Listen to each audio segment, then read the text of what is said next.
함께 말씀의 은혜를 받기 원합니다. 미가 선지자, 오늘 읽었던 본문이지요. 미가 선지자. 미가 선지자는 주전 8세기경에 활동했던 사람입니다.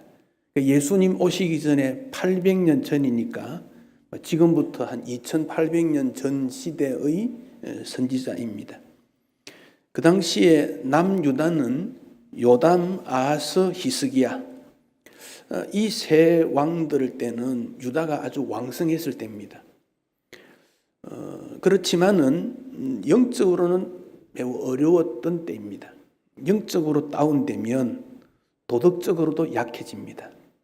영성과 도덕성은 다 지금 맞물려져 있습니다. 여긴 내부 사정이고 바깥으로는 아수르가 강대국으로 위협을 하고 있을 때입니다. 그 시대에 이사야와 아모스 선지자도 같은 시대의 사람입니다.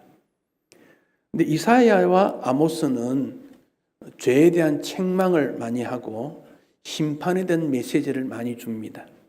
근데 미가 선지자는 죄에 대한 책망과 심판을 말씀했지만 동시에 소망을 주었던 선지자. 그게 조금 차이가 납니다.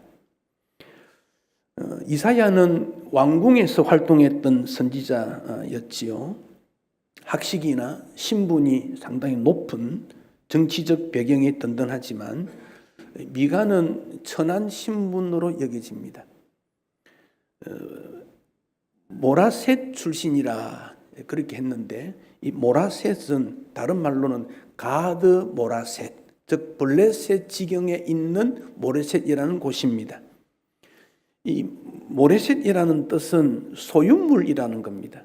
소유물인데 빼앗았다 이런 뜻이 있습니다. 그러니까 이 말은 앞으로 이스라엘이 어떻게 될 것인지를 우리에게 보여주는 그런 지명이기도 합니다. 이 본문을 통해서 우리가 익숙하기로는 예수님의 초림, 예수님의 오심에 대한 메시지가 제일 많았는데 그 내용보다는 크게 한 3가지 정도의 미가 선지자가 우리에게 질문을 던집니다. 그 중에서 미가라는 그 이름의 뜻이 미가야인데 누가 여호와와 같은가, 그런 의미를 가지고 있습니다. 이걸 조금 오늘 우리가 적용을 하면 누가 믿음 있다고 말할 수 있느냐, 여호와 하나님과 같은 사람이 존재하느냐, 이런 질문을 던질 수 있어요. 그러니까 하나님에 대해서는 구약에 나타나 있는 특징은 하나님에 대해서 헤세드지요. 인애, 자비, 긍휼, 사랑으로 표현되는 여호와의 하나님의 특징. 그런 하나님과 같은 자가 있느냐? 오늘 시대에 그런 사람이 있느냐? 이 질문을 우리에게 던지고 있습니다. 남전도에 적용한다면 남전도회가 여호와 하나님의 성품과 같은 사역, 의미, 깨달음을 가질 수 있느냐? 가정에서 가장으로, 교회에서 지도자로, 연합회 일꾼으로 하나님의 마음과 같은 마음으로 섬기고 있느냐? 이 질문을 미가스라는 이름을 통해서 우리가 배울 수 있습니다. 조금 더 내용을 보면 미가가 우리에게 주는 것은 소망을 보라 하는 겁니다. 소망을 봐라. 왜냐하면 그 시대는 전부 절망의 시기입니다.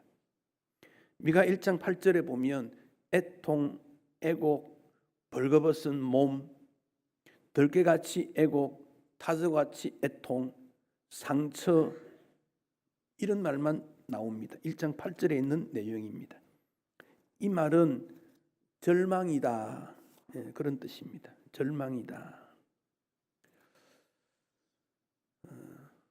출애굽한 이스라엘 백성들이 출애굽한 다음에 모세는 여호와를 찬송하는데 높고 영화로우심 그랬습니다. 높고 영화로우심. 미가는 7장 19절에서 우리의 모든 죄를 깊은 바다에 던지신다. 그래서 모세가 출애굽 때 나타났던 하나님의 심판과 구원의 은총처럼 미가도 그런 하나님이 어디 계시느냐, 이런 질문을 우리에게 던지고 있습니다.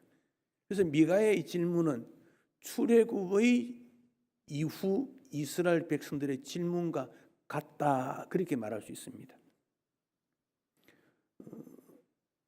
남전도의 그 주제를 물었더니 출애굽기 15장 2절에 찬송으로 진군하자, 그렇다 그래요. 하나님께서 이스라엘 백성들을 출애굽시킬 때 그들은 절망이었습니다. 홍해. 우리가 홍해 안 가봤지만 홍해 바다를 보면 건널 수 없는 바다입니다. 굉장히 깊고 넓습니다. 뒤에는 이집트의 군인들, 이스라엘은 군인 훈련을 전혀 받은 적이 없습니다. 좌우는 도망갈 수 없는 절망의 시기에 모세를 통해 구원의 길을 여시고, 그래서 모세는 여호와를 찬송하는데 그분의 높고 영화로우심, 말과 그 탄자를 바다에 던지신 하나님을 찬양하는 그 남전도의 모토대로 미가는 여전히 우리에게 우리의 모든 죄를 깊은 바다에 던지신다고 7장 19절에서 말씀하십니다. 여기에서부터 우리는 소망이라는 것을 찾을 수 있습니다. 들게 타조, 서글픈 울음소리와 맨발로 도망가야 되는 이스라엘 백성들을 의미하고 있습니다. 그러니까 아무런 소망이 없는 겁니다. 다윗이 말하는 대로 사망의 음침한 골짜기라는 겁니다. 이것은 오늘 우리 시대가 그렇습니다.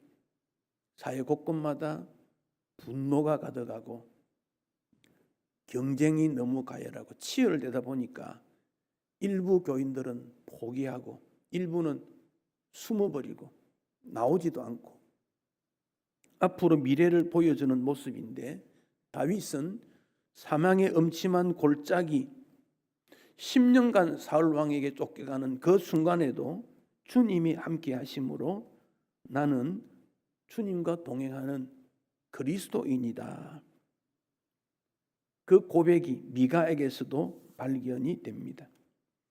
갑작스러운 질병이나 예고 없는 가족의 이름이나 참담한 실패 때문에 왜 나에게, 주님은 누구이길래, 내가 뭘 잘못했다고, 이런 질문을 던질 때 누가는 그 주님이 우리에게 지팡이가 되고 그 주님이 우리에게 막대기가 되고 밥을 제시해 주고 내 잔이 넘치게 하시는 분이다. 이 고백처럼 미가 선지자가 우리에게 주는 것은 절망의 순간에 주 하나님 바라보라 말하고 있습니다. 산에서 조난당한 사람은 조난당한 현장에서 죽지 않는다고 합니다. 사람이 사는 마을 근처에 와서 죽는 경우가 많은데 그 이유는 마을이 가까웠다는 것을 알지 못하기 때문이라고 합니다. 그래서 등산하는 사람은 30분을 견디면 생명을 보존할 수 있다, 그렇게 강조한다고 그래요. 인내하는 신앙이 어느 때보다 필요합니다. 왜? 우리에게는 소망이 있으니까. 죽음이라는 것이 나에게 왔을지라도 죽음 이후의 소망과, 아니 이 죽음을 이길 수 있는 힘이 우리에게 있다면 견딜 수 있습니다. 이길 수 있습니다. 그 믿음을 미가는 우리에게 촉구하고 있습니다. 그 믿음이 있느냐, 거기에 대해서 우리는 어떤 반응을 보일 수 있을는지. 동시에 미가는 우리에게 소망을 전해라 하는, 소망만 가지지 말고 소망을 전하라는 메시지를 줍니다. 잭 캔빌드라는 분이 가장 절망적일 때 가장 큰 희망이 온다, 이 책을 썼습니다. 거기에 암 전문인 의사 두 사람의 이야기를 소개합니다. 두 사람은 똑같이 암 환자에게 똑같은 양, 똑같은 시간, 용도에 따라 처방을 했는데 한 의사가 처방한 것은 22%의 성공인데 한 의사는 74%의 성공이 있었다는 겁니다. 그래서 22%의 성공한 의사가 물어봅니다. 나와 똑같이 약을 주는데 처방했는데 왜 당신은 환자의 회복률이 높은가? 74%의 회복의 의사가 답변합니다. 나는 약을 줄 때 열심히 규칙적으로 드세요. 당신에게 소망이 있습니다. 당신에게 소망이 있습니다. 그 말을 한다는 거예요. 나을 수 있다는 거지요. 그랬더니 10명 중 7명이 회복되었다는 거예요. 열심히 약을 드세요. 어제 먹었어요? 오늘도 먹었어요? 내일도 드세요. 그런 말을 가지고는 환자가 소생이 되지 않더라는 거예요. 반드시 회복이 됩니다. 그 말을 하라는 거예요. 동일한 상황에서 소망을 전했을 때 거기에는 열매가 맺혔다는 겁니다. 그러므로 미가는 2절에서 도를 가지고 가르친다. 말씀이죠. 하나님 말씀을 가르친다. 이방 사람들도 오고 여호와의 산에 올라가서 하나님의 말씀을 가르치게 되고 듣게 될 것이다.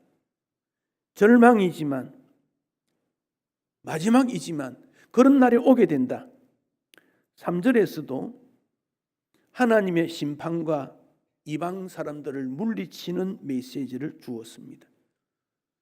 출애굽기 14장에서 모세가 절망하는 이스라엘 백성들에게 여호와께서 너희를 위하여 싸우시니 너희는 가만히 있으라, 이 말씀과 이 맥락이 함께 된다는 것을 알게 됩니다. 그러니 주 하나님은 우리의 소망이시고 평강이심을 알 수 있습니다.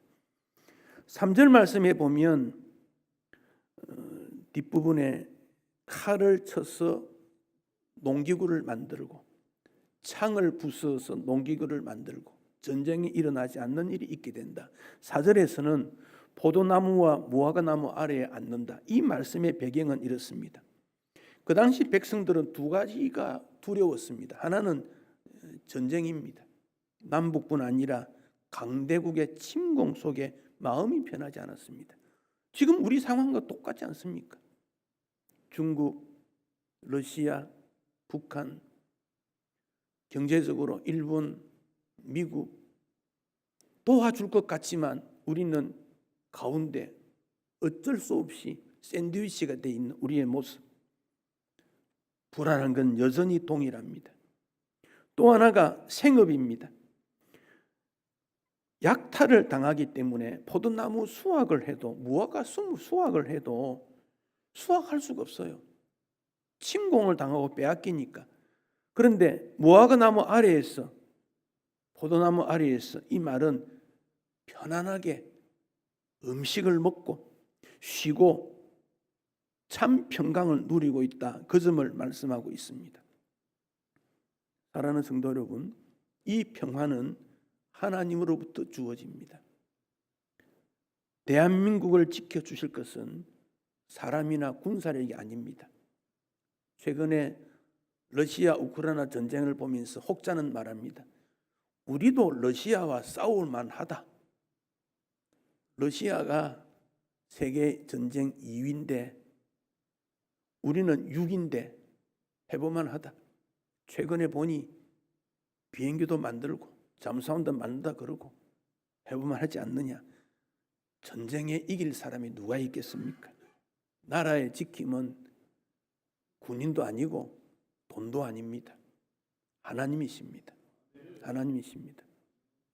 통일 하나님이십니다. 교단의 앞날, 가정과 생업 모든 일은 하나님의 은총으로 이루어집니다. 그러므로 우리는 절망의 시대에 소망을 노래할 수 있고 절망의 시대에 밝은 얼굴빛을 띠고 자유와 평화와 믿음을 선언할 수 있는 근거는 누가 여호와냐? 그 주님이 우리를 지켜주심이 아니냐? 여기에서부터 출발이 됩니다. 새는 바람이 강하게 부는 날 집을 짓는다고 합니다. 강한 바람을 견딜 수 있는 그런 집을 짓는다고 합니다.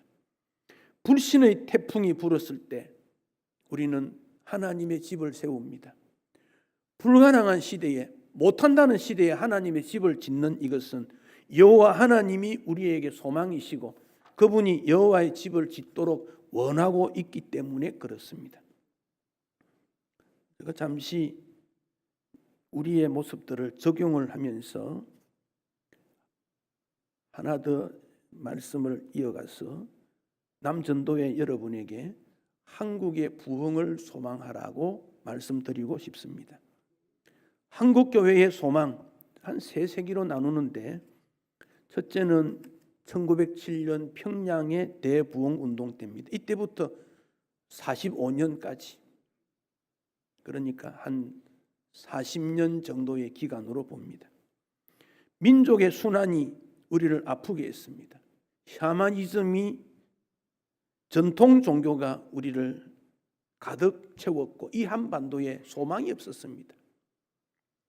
그런데 말씀이 우리에게 들어오므로 말씀과 기도를 통해 힘을 모아 3.1 운동을 일으켰고 제1의 부흥기가 일어났는데, 이때 등장된 것이 네비우스라고 하는 중국의 선교 활동을 왔다가 중국 교회를 위해서 강의했던 이분의 메시지를 한국에 가져온 건데, 그 내용은 한 10가지 됩니다. 서민청 전도, 상류보다 서민청을 겨냥해라. 부녀와 여성들을 위한 교육을 우선해라. 초등교육학교를 세워라. 성경 번역을 해라. 교육자 양성시켜라. 기독교 문서를 한글로 해라. 선교사로부터 도움받기보다는 작업하는 교회가 되라. 한국인 스스로가 자립하는 전도인이 되라. 의료 선교만 끝나는 것이 아니라 복음 전도를 병행해라. 그리고 집집마다 찾아가서 전도해라. 이 네비우스 선교 정책을 받아들여서 이 정책으로 한국 교회가 힘을 얻게 되고 이 전략이 먹혀 들어갔습니다. 이때가 1907년 총회가 세워지고 45년 해방될 때까지의 기간, 이때라고 여기집니다. 두 번째가 6.25 전쟁, 해방부터 6.25 전쟁은 어간으로 보고 6.25 전쟁으로부터 한 80년대까지, 그러니까 25년, 30년 이 정도 되는 시간입니다. 전쟁으로 피난을 가게 되는 곳이 부산이었습니다. 거기서 철저한 회개운동이 일어나게 됩니다. 하나님께서 믿음의 일꾼들을 세우셨고 영적 체험을 하게 되는, 그리고 겸손한 일꾼들이 나타나게 된 시기입니다. 제3시기는 80년대부터 2010년 시기로 대접보는데, 이때는 매년 12%가 성장했다고 합니다. 대형 집회, 기도운동, 소그룹 성경공부, 제자훈련이 왕성되고 세계 선교를 시작해서 1200만이라는 기독교를 만들었지만 실제는 숫자가 오차가 있습니다. 이제는 제4 부흥기로 접어들었다고 저는 보는데, 이 목표를 향해서 관심을 가지고 힘을 모아야 될 때가 지금이라고 여겨집니다. 이 영적 부흥에는 우리 성경을 통해서 몇 가지 기회가 있는데, 첫째는 갈급함입니다. 성경의 사무엘 선지자를 통해서 극심한 영적 갈증을 느꼈던 이스라엘이 미스바 복음 운동을 통해서 엘리 제사장 시대에 빼앗겼던 법궤를 회복하고 다시 나라가 나라 되는 일, 영적 갈급함입니다. 우리 남전도회에서 순회를 다닐 때 올해 32번째 말씀하셨는데, 이 영적 갈급함에 대한 대안을 제시하는 연합회가 되면 좋겠다, 저는 그 생각을 해봅니다. 두 번째가 기도입니다. 1904년에 영국 웨일즈에서 26살의 이반 로버츠라고 하는 신학생, 가난한 신학생이 작은 기도회에 참석을 합니다. 거기서 예수님의 십자가를 체험하고 주님 앞에 굴복시켜달라는 기도를 두 사람의 친구가 6개월 동안 하게 됩니다. 매일 밤 기도회를 통해서 영국 웨일즈의 부흥운동이 일어납니다. 그 기도회가 6개월 지속이 됩니다. 모든 영광을 하나님께, 모든 성도가 기도하고 하나님 앞에 순종하자. 그 모습을 하워드 존스톤이라는 목사가 보고 1906년 9월에 한국에 그 소식을 전하고 평양 장대현 교회에서 이 말씀이 전파되고 여기에 부흥할 사람, 여기에 동참할 사람 손을 들어라 그랬더니 길선주 장로가 손을 들었고 1907년 평양 대부흥운동의 주역이 됩니다. 조지 휘필드는 규칙적 기도가 은혜의 방편이며 그래서 그는 하루에 9번 기도했다고 합니다. 이런 부분들을 통해서 간절한 기도와 함께 강력한 말씀 운동이 일어나게 되어집니다. 그리고는 하나님을 향하여 열린 마음들이 나타나게 되고 1904년 원산 기도회 감리교회 하디 선교사가 5가지 죄를 그는 고백합니다. 내 마음이 강팍했습니다. 선교사였지만은 내 마음이 강팍했습니다. 학벌로 교만했습니다. 인종차별, 백인 우월주의를 나타냈습니다. 성령 충만치 못했습니다. 믿음에 부족했고 반복적 실패가 있었다고 하는 하디 선교사의 고백이 있어지고 1904년에 원산 기도회가 다시 1907년 평양으로 옮겨지게 된 것입니다. 1907년 1월 12일 월요일 장대현 교회 길선주 장로가 1,500명 모인 교회, 지금 장대현 교회는 평양의 능라동에 그 김일성동 있는 거기입니다. 거기가 그 위치입니다.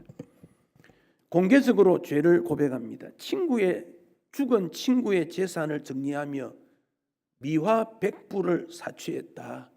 그 고백을 통해서 그곳에 있는 분들이 회개하게 되고 그때 이기람 선교사가 통성기도하며 회개가 시작됩니다. 미움, 시기, 도둑, 음행, 간음 모든 죄를 쏟아놓고 600여 명이 밤새우며 기도했던 일이 일어났고 그 다음날 새벽이 4시 기도인데 2시부터 교인들이 교회 앞에 줄을 섰고 그것이 한국의 새벽 기도의 시작점이 된 것입니다. 그러니까 기도와 간절한 마음이 부흥운동의 기초였다 하는 점을 알게 되고 여기에 찬양의 은혜가 따르고 끊임없는 모임 운동이 일어나게 되어졌습니다. 웨일즈 집회가 6개월 계속되었고 평양에 바물지 세우는 운동이 일어났고 평양의 운동이 중국의 목단강으로 연결되어서 목단강에 있는 한국에서 그리 도망을 갔던 그 성도들이 모인 곳에 50일 동안 기도 운동이 일어나서 토요일 밤에 4,800명, 6,000명, 7,000명이 모이는 운동이 일어나게 된 것입니다. 이 부흥운동이 교회 성장과 사회개혁과 연합운동을 일어났습니다. 6.25 전쟁 때 일어났던 일들이 우리에게 큰 충격을 주었고 그 앞에 3.1운동이 있었는데 그때 20만이었던 기독인이 1910년에 100만 구룡운동으로 일어나고 마가복음 70만 권을 배포하는 일이 일어나고 어린 아이들도 용돈을 모아서 마가복음, 쪽복음이지요. 그걸 구입해서 어른들의 팔을 붙잡며 예수 믿어야 됩니다. 그런 운동이 1910년 전후에서 일어났다는 겁니다. 이 일이 확산되어서 장로교의 경우, 한국 경우에 1911년도에는 725% 성장하는 열매가 맺어졌다 그럽니다. 그러니까 초기 기독교의 부흥운동을 보면 기도와 간절한 열망과 뜨거운 말씀 운동이 지속되었다. 그 점을 알게 됩니다. 여기에서 사회가 변화됩니다. 교회, 교육, 금연, 금주, 우상 숭배 금지, 여성의 지위 향상, 결혼에 대한 일부채로 바뀌는 것, 노름 금지, 조상 숭배 중단, 이런 일을 통해서 양반과 상놈의 담이 무너지고 심지어 교단의 벽도 무너지고 한국에 부흥운동이 일어나게 된 것입니다. 이 말씀을 드리는 이유는 남전도회 연합회가 어느 방향으로 가야 될 것인가, 방향 설정을 해야 한 때가 되지 않나, 저는 그 생각이 듭니다. 오늘날의 한국 교회는 세련된 찬양과 예배가 있습니다. 성경 공부 제자 훈련 있습니다. 기도 모임과 프로그램이 다양합니다. 그런데 왜 영적 갈증이 있습니까? 배고픕니까? 부흥을 기대할 준비를 하라는 말씀으로 저는 여겨집니다. 제4의 부흥의 기회를 기획하고 소망하면 주님께서 우리에게 그런 은혜를 주신다고 저는 확신합니다. 왜냐하면 전 세계 어느 나라든지 한국 외에는 기대할 만한 곳이 없습니다. 미국 기대할 수 없습니다. 영국 기대할 수 없습니다.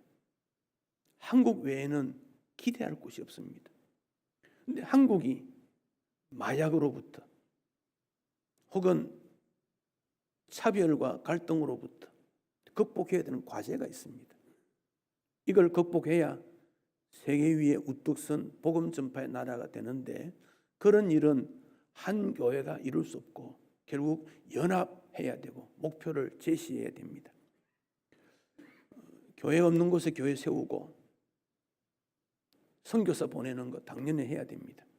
그러나 내부에서 든든하지 못하면, 내부에서 힘이 없으면 바깥으로 힘을 쏟지를 못합니다. 어떻게 우리가 내부에서 교회가, 총회가 힘을 모을 수 있을 것인가? 이게 연합회의 사명입니다. 말씀을 맺겠습니다. 미가 6장 8절에 보면 여호와께서 구하시는 게 뭐냐는 질문을 던지고 있습니다. 여호와께서 구하는 게 뭐냐? 세 가지를 말하고 있습니다. 정의를 행하며 인자를 사랑하며 겸손하게 내 하나님과 함께 행하는 것이다. 자, 정의를 사랑하며, 원칙대로 그 말입니다. 진리대로 그 말입니다. 교회를 섬길 때 진리대로 섬겨야 됩니다. 연합회 진리대로 섬겨야 됩니다. 이게 우리 교단의 정신 아닙니까? 그러니까 신사참배하면 안 된다. 회개하고 자숙하고 교회 섬겨라. 그게 고신 정신이었습니다. 그 역사가 70년이 지나왔습니다. 서울에 세워진 교회가 이제 딱 70년 됩니다. 서울성원교회, 서울중앙교회, 서울용산중앙교회, 서울영천교회는 그 다음 해. 그래서 딱 서울 지역에 70년이 됩니다. 여기서부터 이제 이 교회가 무엇을 어떻게 되느냐, 그 질문을 던질 때 진리가 살아있느냐. 이제는 우리가 회개하라는 말하기에는 시간이 지났습니다. 왜? 우리는 그 시대 인물이 아닙니다.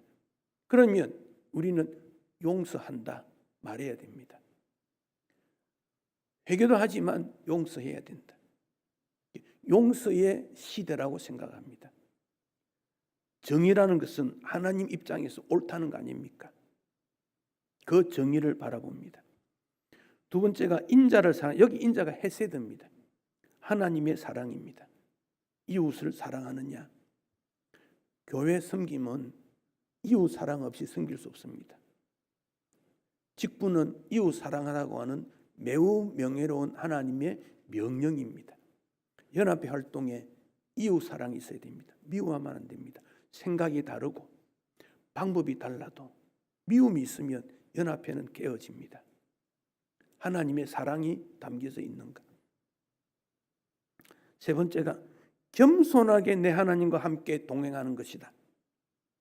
겸손한 마음일 때 주님과 동행하게 됩니다. 에녹의 경우 그렇습니다. 에녹이 그렇게 했다고 창세기에 말씀하고 있습니다. 제4의 부흥기를 가져야 되는 한국교회의 당위성이 있습니다. 여기서 후퇴하면 무너집니다. 지금 한국교회의 위기가 여기 있습니다. 여기서 어떻게 위로 소망을 전하고 나라를 사랑하고 선교할 수 있는 하나님의 사명을 감당할 수 있을까? 우리에게 주어진 과제입니다. 그러기 위해 진리로운 연합회, 진리로운 믿음의 일꾼, 하나님의 마음을 담는 사랑과 겸손의 섬김, 그럴 때 우리 주님은 다시 우리에게 능력과 소망을 주고 사람들을 붙여주고 물질도 보내어주고 역사가 일어날 것입니다. 누가 여호와와 같으냐? 이 질문에 대해서 우리가 주 여호와와 함께 동행하겠습니다. 함께 섬기겠습니다. 함께 주님과 함께 이 말씀을 올려드릴 때 주님께서 우리를 통해 일하실 것입니다.